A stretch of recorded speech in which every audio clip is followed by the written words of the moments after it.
বিজ্ঞ আদালতে ফ্যাসিস্ট হাসিনার অন্যতম একজন সহযোগী, তার 15 বছর যে দেশে যে ফ্যাসিজম চালিয়েছেন, তার বলতে গেলে তার খুবই নিকটতম একজন তার সহযোগী, সাবেক অবৈধ নৌ পরিবহন মন্ত্রী এবং আওয়ামী লীগের প্রেসিডিয়াম সদস্য শাহজাহান খান।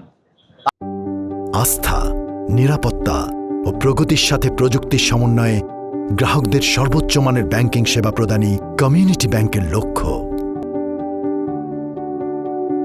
কমিউনিটি ব্যাংক, সবার ব্যাংক।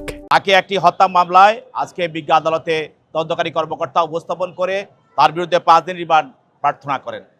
আজকের এই মামলার বিষয় হলো যে বৈষম্যবিরোধী ছাত্র আন্দোলনের সময় আপনারা জানেন যে বাড্ডা বিসমিল্লাহ হোটেলের সামনে যখন ছাত্র জনতা আন্দোলন করতেছিল, ওই আন্দোলন করার সময় তখন পুলিশ গুলি করে তাতে রফিকুল ইসলাম নামে একজন আন্দোলনকারী তার বুকে গুলিবিদ্ধ হয়ে সে মৃত্যুবরণ করে, যার ফলে তার বিরুদ্ধে এই মামলা হয়। তিনি এজাহার নামে আসামি। আপনারা জানেন যে এই শাহজাহান খান, তাকে পরিবহন মোগল বলা হয় বা পরিবহন সম্রাট বলা হয়। ফ্যাসিস্ট আমলে যে পরিবহন খাত, এই পরিবহন খাতে একচ্ছত্র সে ব্যবহার করেছে এবং নৌ পরিবহন মন্ত্রী থাকাকালীন অবস্থায় আপনার বাংলাদেশে একমাত্র ফ্যাসিস্টের সমর্থক ছাড়া কাউকে সে এই নৌ পরিবহনে কাউকে থাকতে দেয় নাই এবং সে সম্পূর্ণভাবে তার ছত্র ছাওয়ায় বিভিন্ন সময়ে পরিবহনকে এই ফ্যাসিস্টের পক্ষে সে ব্যবহার করেছে। তো যাই হোক, আন্দোলনের সময় এই প্রেসিডিয়ামদের সদস্যদেরকে নিয়ে ফ্যাসিস্ট হাসিনা যে বিভিন্ন সময় গণভবনে মিটিং করেছে।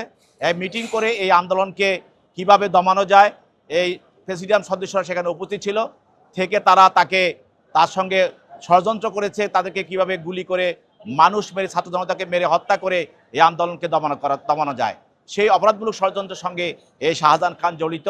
তদন্তকার তার পক্ষে তার আইনজীবীরা ছিল, তারা তার পক্ষে রিমান্ড বাতিল করে জামিনে প্রার্থনা করেন।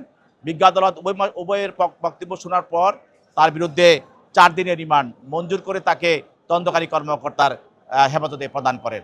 এছাড়াও লালবাগ থানার একটি মামলায় একজন হলো আপনার চকবাজার থানার সাবেক সভাপতি এবং কামরাঙ্গীরচর থানার সাবেক সভাপতি, একজন হলো মোহাম্মদ সিরাজুল ইসলাম এবং আবুল হোসেন।